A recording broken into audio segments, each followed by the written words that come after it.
बातमीपत्रात आता पाहूयात गल्लीपासून ते दिल्लीपर्यंतच्या ताज्या घडामोडींचा धावता आढावा। लोकसभा निवडणुकीत भाजपला महाराष्ट्रात मोठ्या पराभवाला सामोरं जावं लागलं होतं।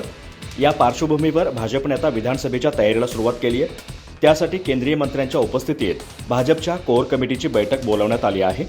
या बैठकीला सुरुवात झाली असून विधानसभा निवडणुकीच्या अनुषंगाने या बैठकीत ब्ल्यूप्रिंट तयार करण्यात येणार आहे।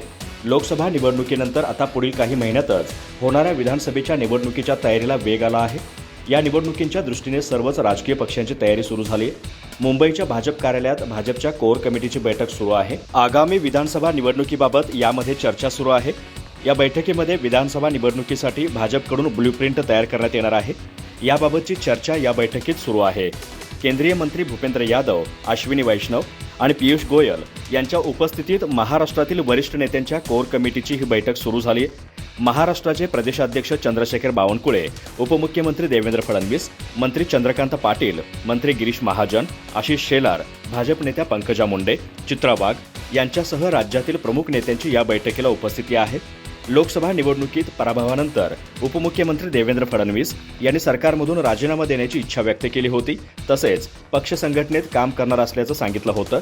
मात्र दिल्लीतील वरिष्ठ नेत्यांनी तसे न करण्याचे सांगत सरकारमध्ये राहूनच पक्ष संघटनेसाठी काम करण्याचं सांगितलं होतं।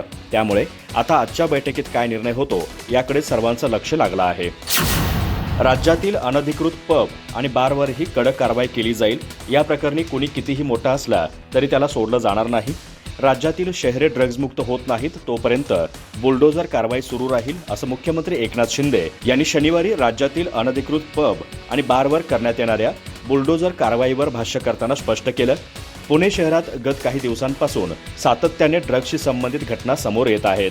काही दिवसांपूर्वी एफसी रोडवरील एका पबमध्ये काही तरुण अंमली पदार्थ सेवन करत असल्याची बाब पुढे आली होती। यासंबंधीचा एक व्हिडिओ सोशल मीडियावर चांगलाच व्हायरल झाला होता। तत्पूर्वी पोर्शे कार अपघातातही पुण्यातील बार आणि पब जनतेच्या रोषाचा विषय ठरले होते। या पार्श्वभूमीवर मुख्यमंत्री एकनाथ शिंदे यांनी शनिवारी विधानसभेत बोलताना उपरोक्त इशारा दिला।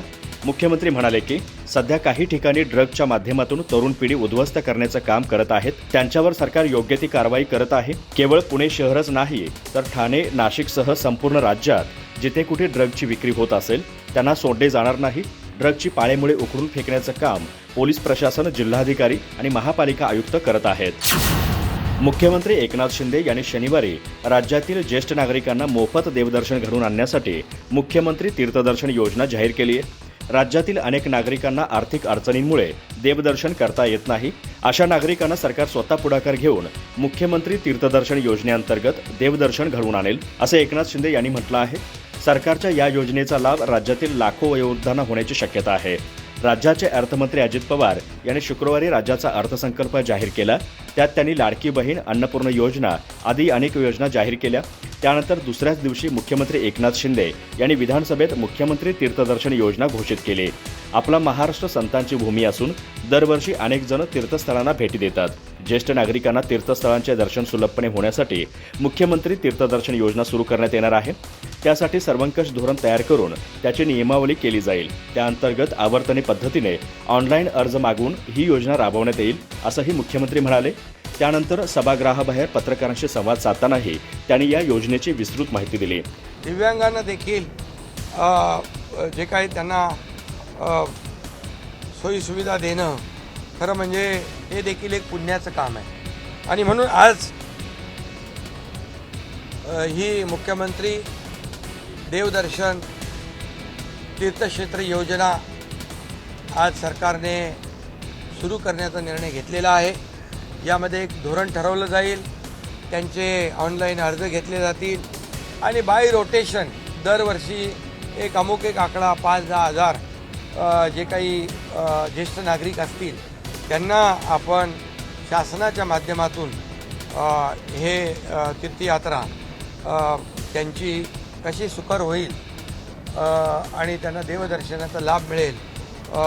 ज्येष्ठ असल्यामुळे काही अडचणी त्यांच्या असतात त्या दूर कशा होतील या सगळ्यासाठी सरकार सकारात्मक आहे। सरकारने आम्ही निर्णय तो घेतलेला आहे। काँग्रेस प्रदेशाध्यक्ष नाना पटोले यांनी या योजनेवर निशाणा साधताना आता सरकारवरच तीर्थदर्शनाला जाण्याची वेळ असल्याची खोचक टीका केली. आता या सरकारवर तीर्थदर्शनाला जाण्याची वेळ आली आहे कारण महाराष्ट्राच्या जनतेने त्याला त्यांची जागा दाखवली आहे, असंही ते म्हणाले. राज्यातील ज्येष्ठ नागरिकांना तीर्थस्थळांचे दर्शन घडवण्यासाठी मुख्यमंत्री तीर्थदर्शन योजना सुरू करण्यात येणार असल्याची घोषणा मुख्यमंत्री एकनाथ शिंदे यांनी शनिवारी विधानसभेत केली. या योजनेसाठी धोरण आणि नियमावली तयार करून ज्येष्ठांना शासनाच्या माध्यमातून तीर्थस्थळांच्या दर्शनासाठी नेण्यात येईल, असंही ते म्हणाले. काँग्रेस प्रदेशाध्यक्ष नाना पटोले यांनी या प्रकरणी त्यांच्यावर टीका केली आहे. आता या सरकारवर तीर्थदर्शनाला जाण्याची वेळ आली आहे कारण महाराष्ट्रातील जनतेने या सरकारला त्याची जागा दाखवली आहे. काल अर्थसंकल्प सादर झाला, पण त्यातील घोषणा पूर्ण करण्यासाठी पैसा कुठून आणणार याचं कोणतंही उत्तर सरकारकडे नाही. घोषणांची अंमलबजावणी 0% आहे. आता सरकार खोटं बोलून केवळ नॅरेटिव्ह सेट करण्याचा प्रयत्न करत आहे, असंही नाना पटोले म्हणाले.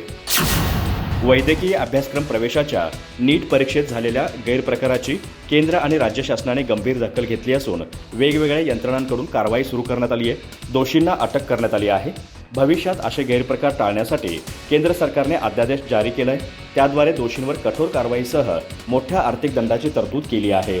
वैद्यकीय अभ्यासक्रम प्रवेश परीक्षेची जबाबदारी पूर्वीप्रमाणे राज्यांकडे सोपवण्याचा विचारही पुढे आला आहे. केंद्र सरकार त्यासंदर्भात तपासणी करून निर्णय घेणार असल्याची माहिती उपमुख्यमंत्री अजित पवार यांनी दिली. अभ्यास करणाऱ्या विद्यार्थ्यांच्यावर अन्याय होतो आणि जसं त्यांनी सांगितलं सन्माननीय नाना पटोलेंनी की बोगस विद्यार्थी बसतात आणि ते चांगल्या विद्यार्थ्यांचं नुकसान करतात. त्याकरता तिथं मोठी रक्कम जो कोणी त्याच्यात दोषी असेल त्याला शासन करण्याच्याबद्दलचा, त्याला शिक्षा करण्याच्याबद्दलचा निर्णय झाला आहे. स्वतः केंद्र सरकारने त्याबद्दलचं बिल ताबडतोब त्याच्याबद्दलचा अध्यादेश काढलेला आहे आणि त्याच्याचबरोबर नुसतं तसं केलं नाही तर आर्थिक बाबतीमध्ये देखील खूप मोठ्या प्रमाणावर दंड त्याला लावण्यात आलेला आहे. माझा स्वतःचं असं मत आहे की हे सगळं झालं असताना आता इथून पुढं पेपरफुटीच्या संदर्भातले जे प्रकार घडायचे त्याच्यामध्ये अनेक जण इन्व्हॉल्व आहेत असंही पुढं आलं आहे. त्याची चौकशी चाललेली आहे. वेगवेगळ्या यंत्रणा त्याच्या संदर्भातली चौकशी करतायत आणि त्याच्यात कुणालाही पाठीशी घातलं जाणार नाही. मधल्या काळात आम्ही असाही प्रयत्न केला की देश पातळीवरती परीक्षा होती तर वेगवेगळ्या राज्याच्या पातळीवरती परीक्षा घेता येईल का, राज्यांना तसा अधिकार देता येईल का, त्याहीबद्दल केंद्राने सांगितलं की ते आम्ही तपासून बघू.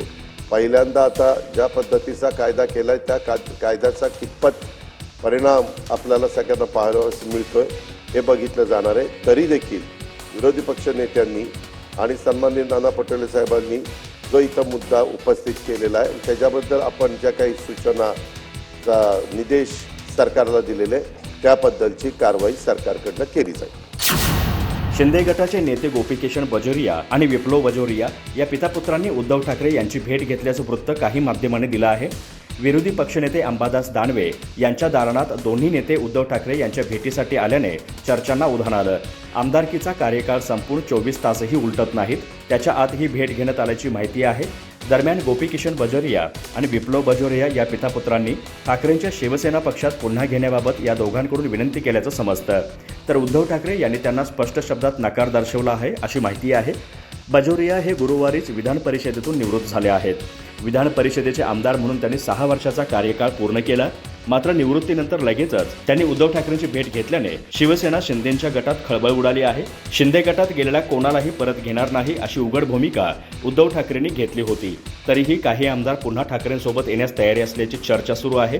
लोकसभा निवडणुकीत महायुतीला महाविकास आघाडीने चांगलाच धक्का दिला होता. त्यानंतर उद्धव ठाकरे यांना सोडून गेलेल्या अनेक आमदारांना पुन्हा ठाकरेंसोबत येण्याची वेध लागल्याची चर्चा राजकीय वर्तुळात होती. परंतु ठाकरे यांनी बाजोरिया यांच्याबाबत घेतलेल्या भूमिकेमुळे आमदारांसाठी परतीचे दोर कापल्याचा संदेश दिला. महाविकास आघाडीच्या माध्यमातून लढत असताना त्यांनी 40 आमदार 13 खासदार सोडून गेलेले असताना पुन्हा 9 जागांवर विजय मिळवला. त्यामुळे राज्यात अजूनही ठाकरेंना मानणारा वर्ग असल्याचं स्पष्ट झालं. प्रादेशिक परिवहन कार्यालय भ्रष्टाचाराची माहेरघरच झाली आहेत. याआधी आरटीओचा घोटाळा काही नवीन नाही, पण आता अंधेरी येथील आरटीओचा 125 कोटींचा मोठा घोटाळा समोर आलाय. या संपूर्ण प्रकरणाची चौकशी करून दोषींवर कारवाई करावी अशी मागणी विधानसभेतील विरोधी पक्षनेते विजय वडेट्टीवार यांनी शनिवारी केली. मुख्यमंत्र्यांच्या खात्यात झालेला हा भ्रष्टाचार म्हणजे दिव्याखाली अंधार असल्याची टीकाही त्यांनी यावेळी केली. विजय वडेट्टीवार यांनी आज विधानसभेत पॉइंट ऑफ इन्फॉर्मेशनच्या माध्यमातून आरटीओ मधील भ्रष्टाचाराला वाचा फोडली. वडेट्टीवार म्हणाले की अंधेरी आरटीओनं गेल्या वर्षी अनधिकृत वाहनांचा वापर करून बनावट ड्रायव्हिंग टेस्ट घेतल्या आणि त्या आधारे सुमारे 76,000 ड्रायव्हिंग लायसन्स जारी केलेत. अशी लायसन्स जारी केल्यानंच पुणे इथं घडलेल्या पोर्शे कार अपघातासारखी प्रकरणं घडतायत. 2 दुचाकींवर 41,093 ड्रायव्हिंग लायसन्स जारी केले गेले तर इतर 35,261 ड्रायव्हिंग लायसन्स 2 कारवर देण्यात आले. या प्रकरणाची उच्चस्तरीय चौकशी झाली पाहिजे. माणसं मेली तरी आरटीओना काही फरक पडत नाही. आम्हाला फक्त पैसा द्या, तुमचा जीव आमच्यासाठी महत्त्वाचा नाही, आम्हाला फक्त पैसा महत्त्वाचा आहे. अशा पद्धतीनं बेदरकारपणे या कार्यालयाचा कारभार सुरू आहे. त्यामुळे या प्रकाराची चौकशी झाली पाहिजे अशी मागणी विजय वडेट्टीवार यांनी यावेळी केली. लडाखमधील दौलत बेग ओल्डी भागात नदी ओलांडण्याच्या सरावाच्या वेळी T-72 टँकचा अपघात झाला. टँक नदी ओलांडत असताना अचानक पाण्याची पातळी वाढली. या अपघातात GCO सह 5 जवानांचा मृत्यू झाला. ही घटना रात्री 1 वाजता घडली. 5ही मृतदेह बाहेर काढण्यात आलेत. अधिकाऱ्यांनी सांगितलं की चुशूल पासून 148 किलोमीटर अंतरावर असलेल्या मंदिर मोरजवळ हा अपघात झाला. PRO PS सिंधू यांनी दिव्य मराठीशी बोलताना सांगितलं की आम्ही वस्तुस्थिती तपासत आहोत. RIS MRK Reddy, DFR Bhupendra Negi, LD अगदुम तैबम, हवालदार A Khan, CFN Nagraj P अशी या अपघातात मृत्यू झालेल्या जवानांची नावं आहेत. सहसा या टँकमध्ये कमांडर, तोफखाना आणि ड्रायव्हर असतो. सराव सुरू असताना त्यात 5 सैनिक होते. T-72 टँक 5 मीटर खोलपर्यंत नद्या पार करण्यास सक्षम आहे. लहान व्यासाच्या स्नार्कलच्या सहाय्यानं ते नदी पार करते. आणीबाणीच्या परिस्थितीत सर्व क्रू मेंबर्सना रिबेथर्स प्रदान केले जातात. जर टँकचे इंजिन पाण्याखाली थांबले तर ते 6 सेकंदात पुन्हा सुरू करावे लागते. असं न केल्यास कमी दाबामुळे T-72चे इंजिन पाण्याने भरते.